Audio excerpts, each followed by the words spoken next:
So, hello guys. So, lesson natin ngayon ay rectilinear motion. Under na to siya ng dynamics o rigid bodies. So, tapos na tayo sa statics. Finals na tayo ngayon. At ang covered ng finals natin ay dynamics na. So, what is rectilinear motion? So, ano nga ba ang rectilinear motion? Ang rectilinear motion refers to the motion of an object along a straight line. So, in physics, it is a type of linear motion where the path of a moving body does not curve or bend. So, hindi daw siya nagka-curve or bend kasi yung nagka-curve or bend ay yun na yun. Ang tawag naman dun ay curvilinear motion. So, the key characteristics are ang path niya ay straight line. Ito lang, straight line na siya.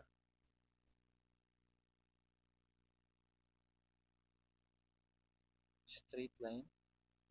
Tapos, direction niya can be one-dimensional. One-dimensional, ibig sabihin yan, forward or backward along the line. So examples, a car moving on a straight road, a ball dropped vertically, or a train on a straight track. So it can be uniform or constant speed or non-uniform changing speed and is often analyzed using concepts like displacement, velocity, acceleration, and time. So under this type of motion, we have two categories. The constant acceleration or yung pag sinabi natin constant, ibig sabihin ay uniform. So meron tayong tatlong formula dito. Ito, tatlo. So una, final velocity ay equal sa initial velocity plus acceleration times time. Ito yan. Pangalawa naman, ang S dito ay displacement. So S or displacement ay equal sa initial velocity times time plus 1/2 AT squared. Tapos itong pangatlo naman na formula, ito naman ay ginagamit pag walang given na time sa problem. Ito, velocity final squared ay equal sa initial velocity squared plus 2 times acceleration times yung displacement. So ito yung tatlong under ng constant acceleration. So yan, tandaan nyo lang yan. Next naman, dito sa variable acceleration, ibig sabihin ng variable ay changing. So, nagbabago. Ang ito ay V is equal to ds over dt. So, yung V dito ay instantaneous velocity. Pag sinabi natin instantaneous velocity, yun yung velocity at that specific time. So, dun sa specific time na yun, yung velocity niya. Itong ds ay change in position at dt ay change in time. Tapos itong a or acceleration ay equal sa dv over dt. So change in velocity over change in time. So ito pala sa v, sa velocity natin. So magkaiba yan dun sa v average siya. So average velocity naman ay may formula na change or delta s over delta t. So ito ay yung delta na yan or parang yan ay sa mga malakihang changes. Ito naman sa malitang change lang or small change yung sa D. Ito naman delta ay sa malaking changes. Itong pangatlong formula ay kahit makuha nyo to gamit itong dalawa. So kahit itong dalawa lang ang sauluhin nyo, makuha nyo itong pangatlong formula. Kasi itong VDV equals ADS ay galing lang din sa dito sa dalawa. Pag pinag-divide natin ang B over A. So, ang B kasi ay ds over dt, di ba? Over dv over dt. So, pag ganyan, ipag-cancel mo lang yung dalawang dt, tapos maiwan itong dalawa, cross multiply na lang, b dv ay equal sa a ds. Kaya makuha natin yung pangatlong formula. So, yan lang, 6 lang na formula ang dapat tandaan about rectilinear motion. difference in distance traveled and displacement. So, meron pinagkaiba ang distance traveled and displacement. So, ang distance traveled ay ito, ganito. Kunwari, for example, meron kang point A. Ito yung point A. Tapos dito yung, dito na lang, point B. Ang distance traveled ay ito. Yan. Tapos, ang displacement ay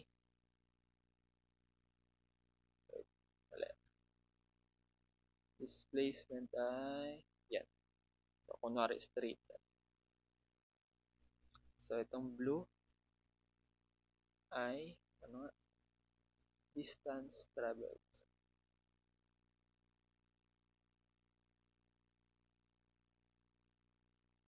Tapos, itong red ay displacement.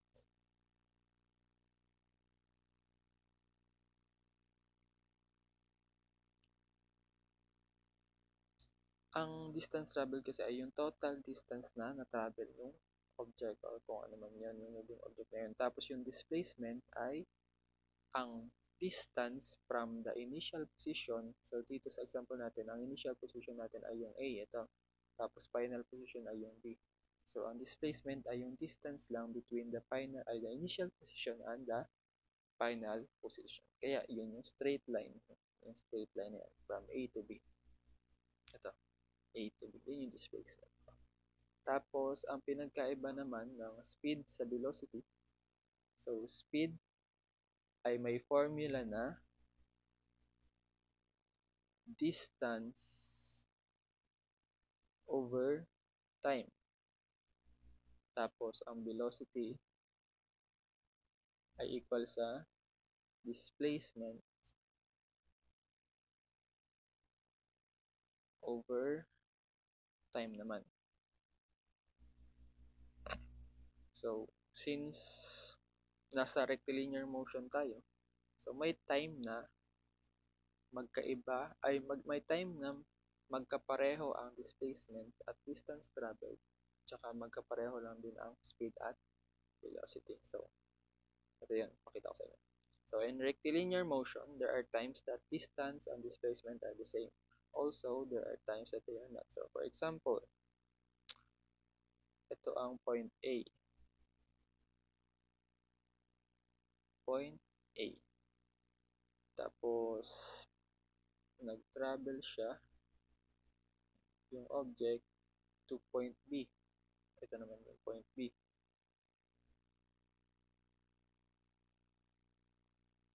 So, ang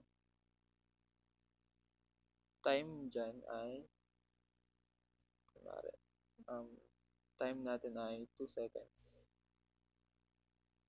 Tapos, ang distance dyan ay 50 meters. Tapos, after pagdating niya sa B, nag-travel naman siya ng papunta sa C. Ito, point C. Tapos, ang time na dyan, sabihin natin na time ay 1 second. Tapos, ang distance ay 25 meters. So, solve natin yung kanyang distance at displacement. So, unahin natin ang distance o yung total distance. So, ang distance niya ay yung S1 plus S2 lang or yung dalawang S, yung 50 plus 25. So, 50 plus 25. Sagot ay 75 meters. So, displacement naman. So, syempre, displacement ay yung straight line or distance from the initial position A papunta sa final position na C. So, 50 plus 25 lang din. So, same. 50 plus 25. So, 75 meters lang din ang displacement. So, same. So, ito yung instance na same ang distance at displacement pag rectilinear. So, ibig sabihin yan, kung same ang distance at displacement, same lang din ang speed at velocity.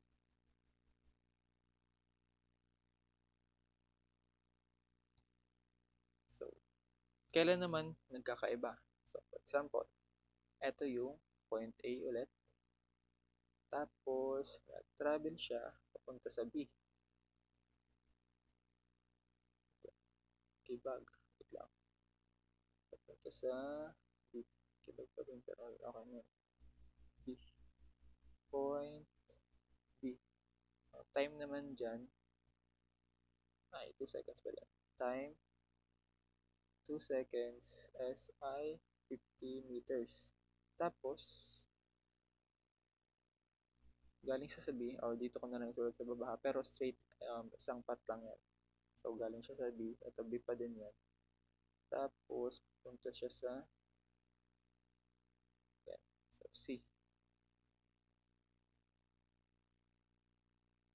Point C na may time na 1 second at S na 25 meters. Ngayon, solve naman natin yung kanyang distance. So, distance ay equal sa, syempre, ang distance travel niya ay from A to B, 50. So, sulat natin 50. Tapos, from B to C naman, plus 25. So, sagot, 75 meters pa din. Ang displacement naman,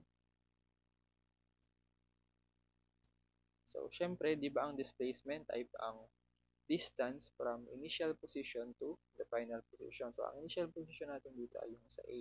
Tapos, final position ay sa C. Dito.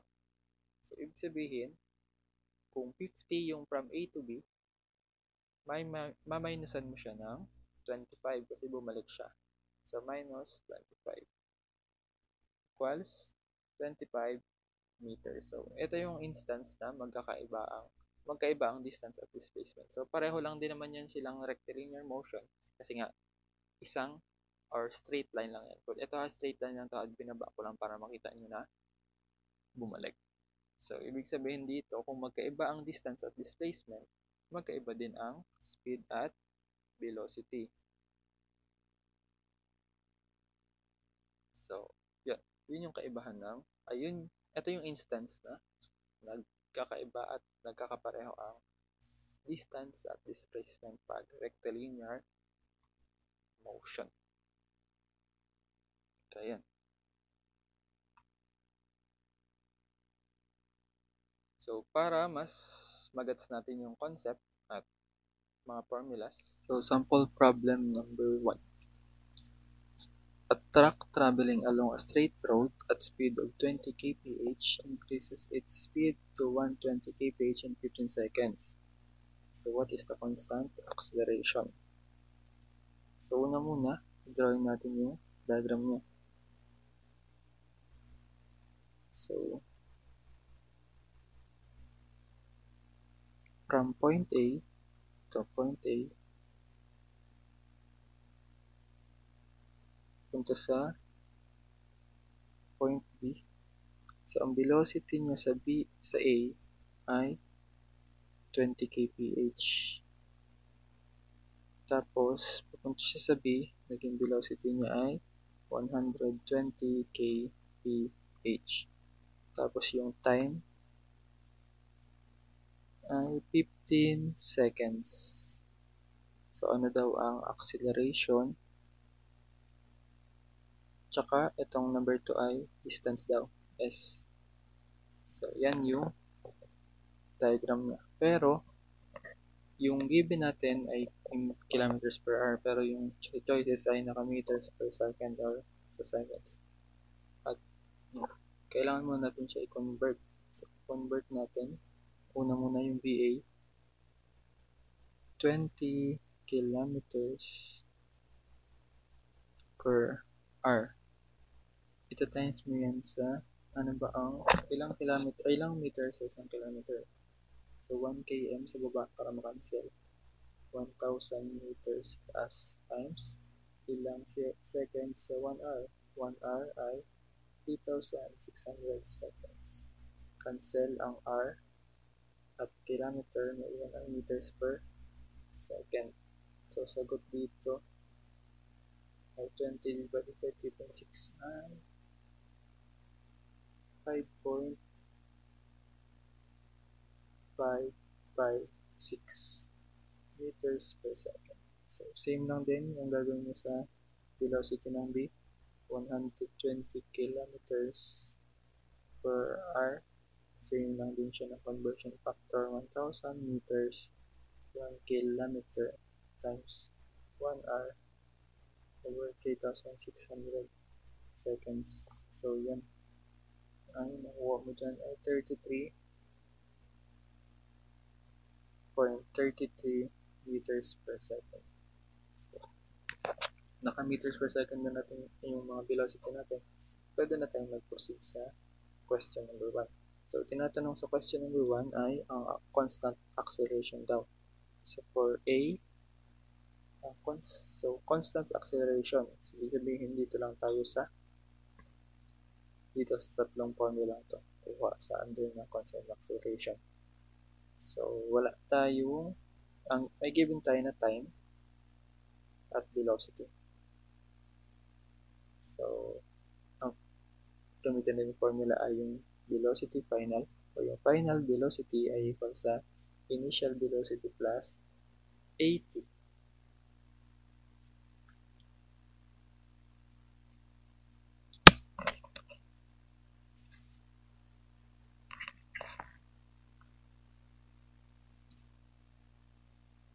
Derive natin yan.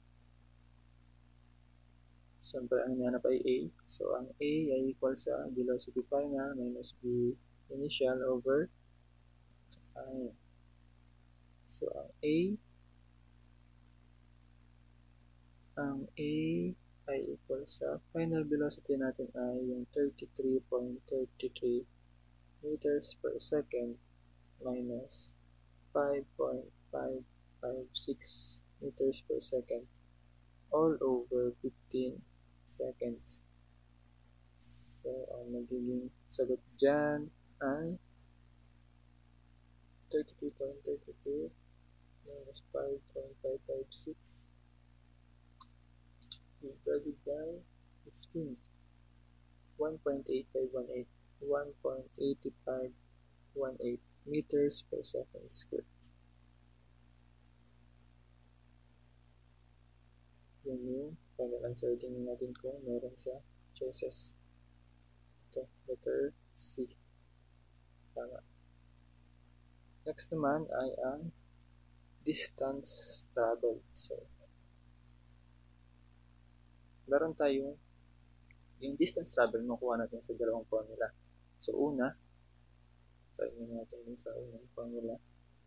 For S, siyempre yung S ay equal sa initial velocity times time plus 1 half AT squared.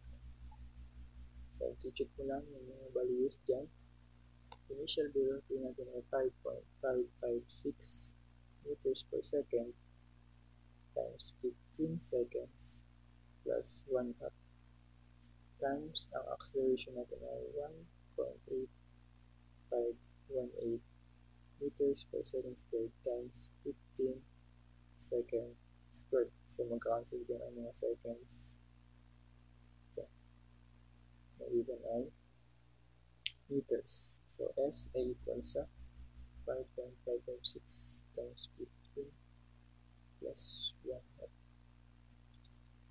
times 1.8518 times 15 squared. 291.67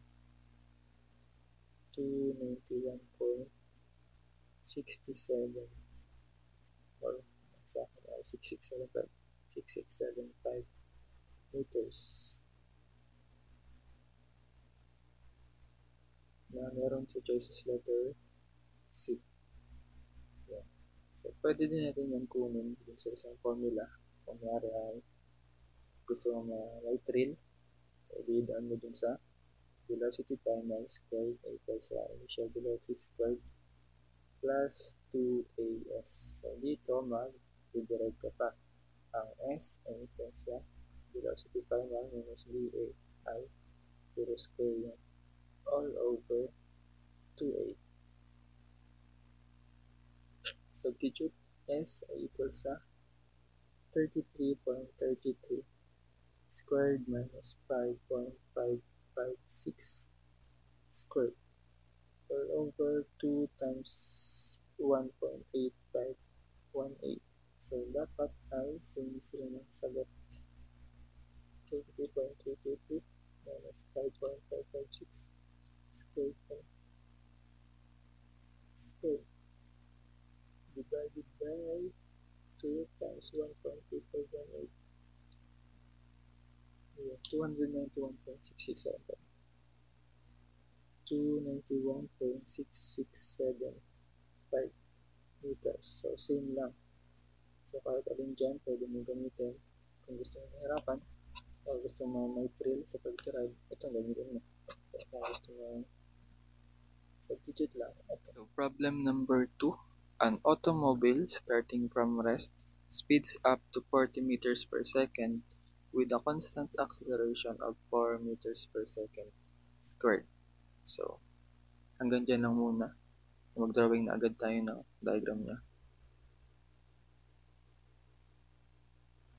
So, from point A daw to point A, an automobile starting from rest. So, meron siyang velocity 1 na or VA na lang, VA. VA ay 0. Speeds up to 40 meters per second. So, nag-speed up siya from sa B. Sa point B naman, V ay 40 meters per second. With a constant acceleration, yung A1 ay 4 meters per second squared. Siyempre, may time yan at S1. So, yung distance. Tapos, dun sa next na part ng question, runs at this speed for a time. So, from 40 meters per seconds, mag-run pa siya pupunta sa C. So, from B to C, ganun pa din yung kanyang speed or yung velocity. BC ay equal sa 40 meters per second. So, syempre, kung walang pinagbago yung kanyang speed, ibig sabihin ay ang kanyang acceleration ay A2 ay 0. Kasi nga, syempre, walang nagbago sa kanyang speed. So, constant speed, kaya walang acceleration. Ang T1 ay ang T2, wala din, at ang S2 ay walang given. Next part ng question, and finally comes to rest with deceleration of 5 meters per second squared. So, from C to D, say papunta na siya sa rest or parest na siya, D.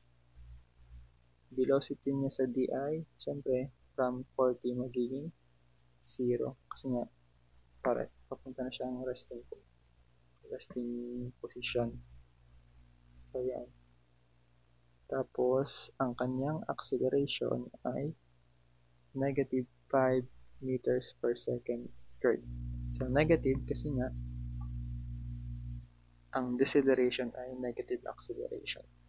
So, meron pa rin yung T3 at S3. So, yan.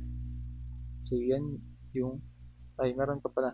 If the total distance traveled is 1,000 meters, tapos ito na yung question. So, etong distance daw, yan, from A to D ay 1,000 meters.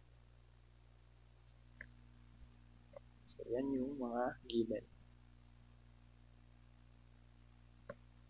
So, yung unang tanong muna. Find the distance covered during the acceleration. So, sinabi dyan, during the acceleration, ito. So, alin part ba dyan ang may acceleration o yung may acceleration? From A to B, B to C, or from C to D? Diba ito, dito sa A to B? Kasi nga, ito lang yung may acceleration. Meron din naman acceleration dito sa C to D kasi ay negative siya, deceleration siya. So, dito tayo sa A to B. So, ang hinahanap dyan, so, ang distance dyan ay yung S1. So, for S1, so S1 ang hinahanap sa number 1. So, bago tayo mag-proceed doon, mag-formulate muna tayo ng equation.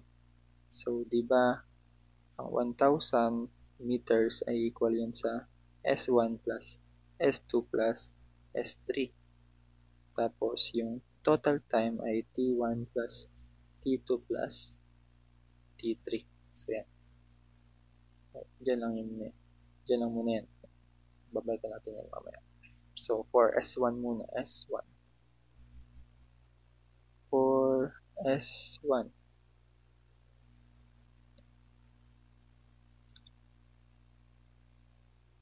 So, wala tayong given time.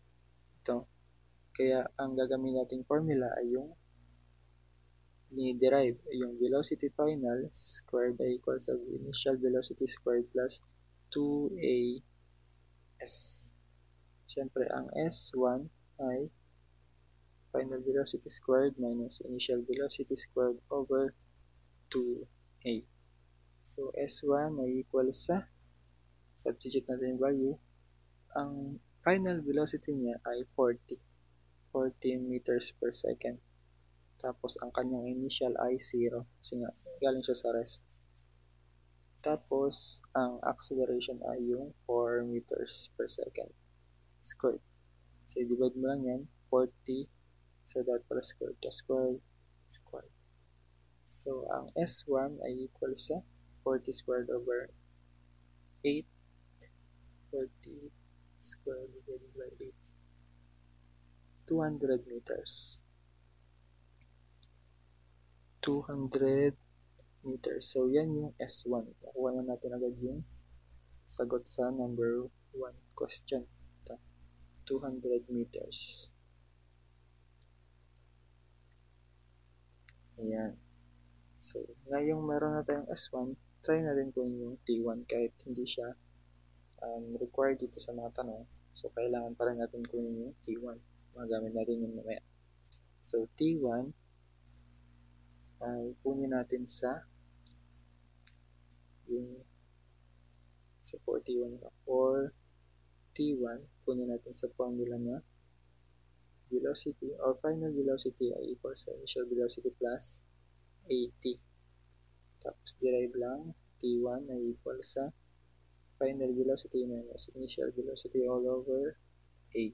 So substitute, T1 ay equal sa 40 meters per second minus 0 all over acceleration of 4 meters per second squared.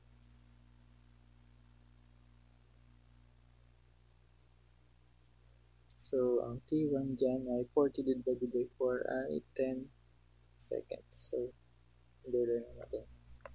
Yan. Next question. Find the distance traveled at constant speed. So, alin dyan yung may constant speed? So, di ba ito from B to C? So, parang pasunod lang din. So, kanina, from A to B, B to C naman. Ayan.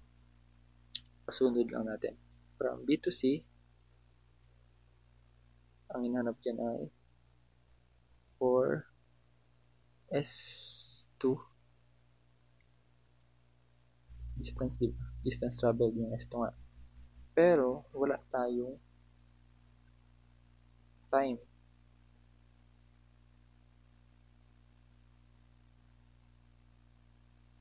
Kasi, dito sa S2, constant lang siya, constant speed. Ibig sabihin wala acceleration. Ang gagamitin yung formula ay yung VDT o yung velocity equal sa distance over time. Or, pwede din na, velocity 2 ay equal sa S2 all over T2. Ang meron lang tayo ay itong V2, yung 40 meters per second equal yun sa S2 all over T2. So, wala tayo nitong dalawa. So, i-leave lang natin siya na ganyan. So, proceed muna tayo dito sa C to D. So, baka may makuha tayo para magamit mamaya. So, masolve natin yung S2. So, dito muna tayo sa C to D. Diba? From C to D. So, 4 S3. So, same process dito sa S1. Unahin natin yung distance, tsaka yung sunod yung time. So, same formula lang din. S3 ay equals sa final velocity squared minus initial velocity squared all over 2a equals sa S3. Final velocity natin ay, syempre, galing siya sa 40 meters per second papunta sa rest. Kaya 0 ang final. 0 squared minus 40 meters per second squared all over 2 times ang acceleration niya ay 5, pero ang dapat ay negative. So, importante yung negative sign. So, 5 meters per second squared. So, ang S3 ay 40 squared over 10. 40 squared divided by 10. 160. 160 meters. Underline lang. Tsaka yung T3, same na ng formula dun sa T1 na final velocity 0 minus 14 meters per second all over acceleration negative 5 meters per second squared. So, T3 ay equal sa 40 divided by 5 ay 8. 8 seconds. 8 seconds. Underline lang din natin. So, ngayong meron tayo ng S1 at S3, kaya na natin masolve yung S2. Ito, dito. Gamitin natin yung equation na 1,000 o yung total distance 1,000 equal sa S1 plus S2 plus S3. So, meron na tayong S1. So, S2 ay equal sa 1,000 minus S1 natin ay 200. S3 ay 160. So, solve mo lang yan. Nakuha mo ay 614 meters. So, ito na yung S2. Diba? Madali lang S2. Ayan. Ito tayo sa choices ko meron. Yung 640, letter C. Sa total, dito naman sa number 3, find the total time of travel. So, gamitin natin yung T or total time kanina. T ay equal sa T1 plus T2 plus T3. So, equal sa ang T1, nakuha natin na 10 seconds plus T2 plus ang T3 ay 8 seconds. Pero, ang T2, pwede natin kunin sa yung kanina equation. Ito dito. T2 ay S2 over S2 all over V2.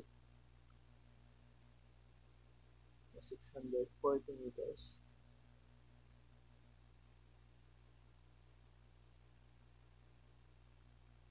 All over V2.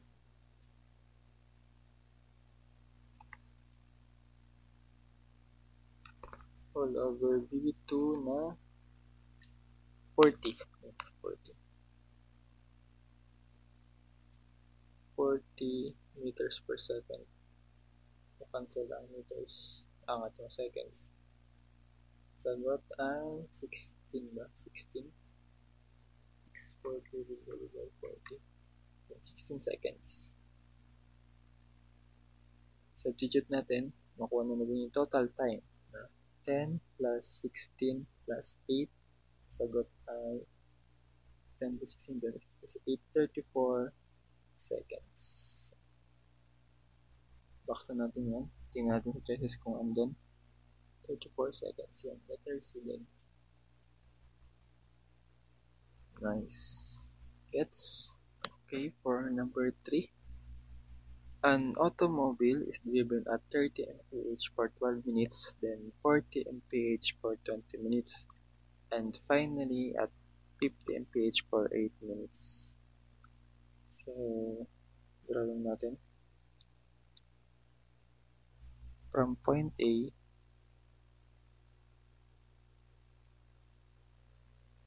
to point B, ang kanyang velocity o yung V1 ay 30 mph. Tapos T1, 12 minutes. Tapos ito yung S1.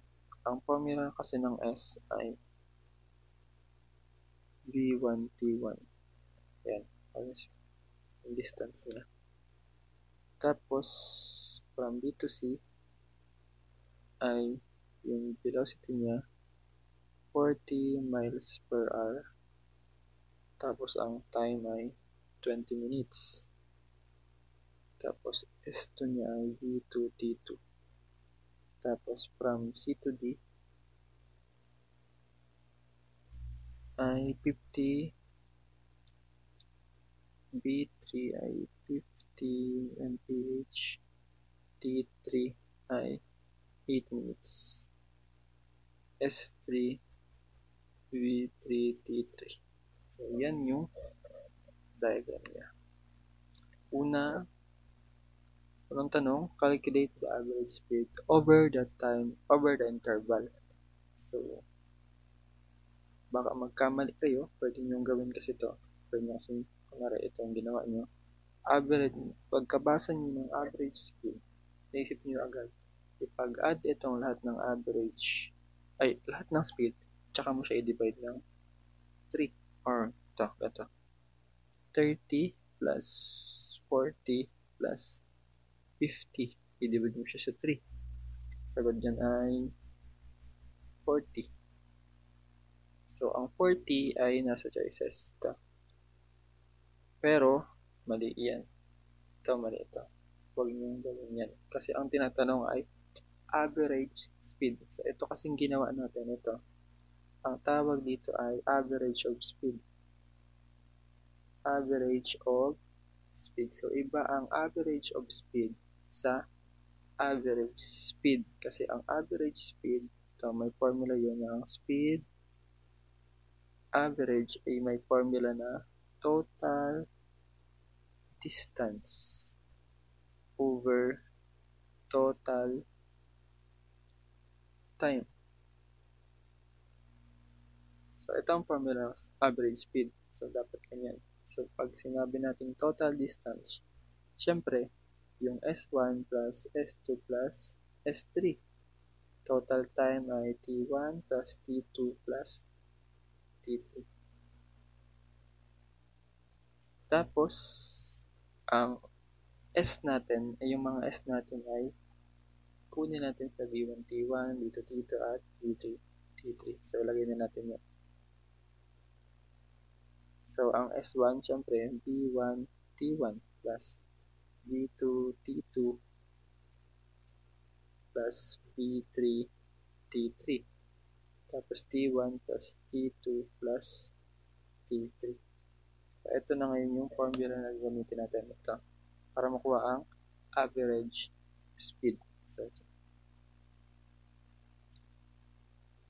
So, pansin nyo din pala na ang given natin ay mph saka minutes. So, hour at minutes. So, pwede nyo yun i-direct na i-convert lang dito sa solution natin. Pero, kahit makalimutan mo man siya, nakalimutan mo siya i-convert, ginawa mo 12, so makuha mo pa rin naman yung tamang sagot kasi magka-cancel. So, for the sake of our solution, ipakita natin kung saan siya magka-cancel. So, ang V1 natin, ano nga ang V1 natin? 30. So, 30 miles per hour. Ito times mo siya sa T1. Ang T natin ay 12 minutes. So, 12 minutes, i-divide mo siya sa 60 minutes. Kasi nga, 60 minutes ay 1 hour. Yan. Plus 40 miles per R times 20 over 60. So, hindi ko na isulat yung unit na para madali. Plus or para mabilis. Plus 50 miles times 8 over 60. Tsaka mo siya i-divide ng time. At 12 over 60 plus 20 over 60 plus 8 all over 60. So, makuha mo dyan na average speed ay so, ito kasi yung kanina kaya kahit makakalimutan mo ilagay yung 60 dyan o mag-convert so, magka-cancel lang din kasi yan yung mga 60. So, parang wala lang din. Kaya, ang sagot dyan ay 30 times 8 plus 40 times 20. Hindi pala 8, 12 pala.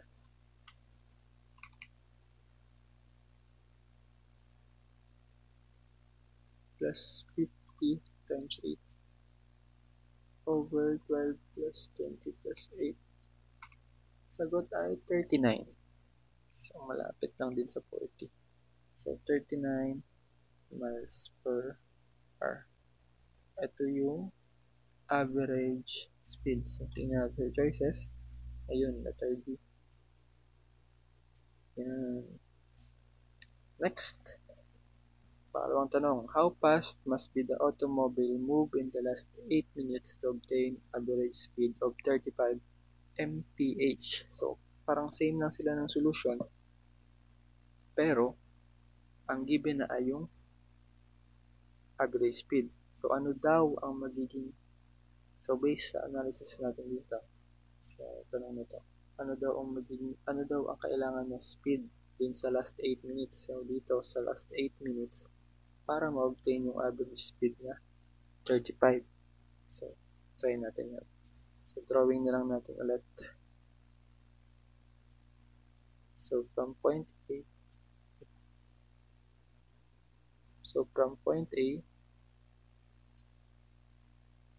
point B, point C, point D.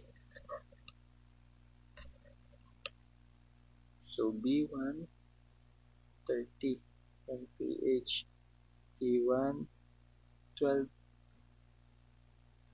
minutes, S1, tapos B2, 140 mph, T2 ay 20 mph, tapos S2. So, V3 naman, ito na yung hanap. So, ano daw ang speed niyan or velocity niya sa last 8 minutes S3 para ma-achieve ang speed niya or average speed na 35 mph. So, same lang sila ng formula pero ang given na dito ay yung average speed tapos ang nahanap ay yung V3. So, parang chip solve na lang. Pwede naman na mag-derive kayo. So, mas madali pa ang chip solve. So, 35 mph ay equal sa so, di na ako maglagay ng units ha. 30 times 12 over 60 plus 40 times 20 all over 60 plus ito na yung V3 times 8 all over 60 tapos yung time na 12 over 60 plus 20 all over 60 plus 8 all over 60. So, magiging sagot yan, shift solve. Sagot ay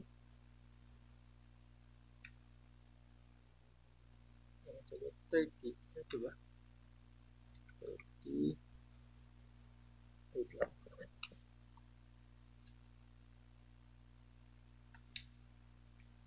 30 and 30.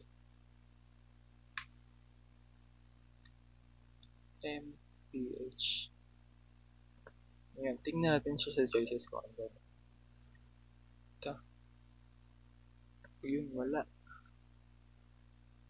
So, pinakamalapit ay 20.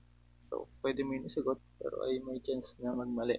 So, try na lang natin siya i-analyze ng mas, or tingnan natin siya ng mas sa ibang perspective kung ano pa, baka mali yung una nating analysis.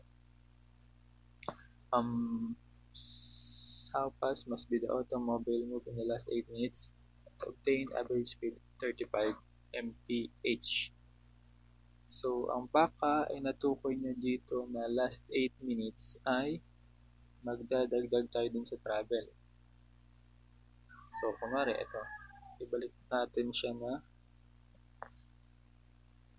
50 mph.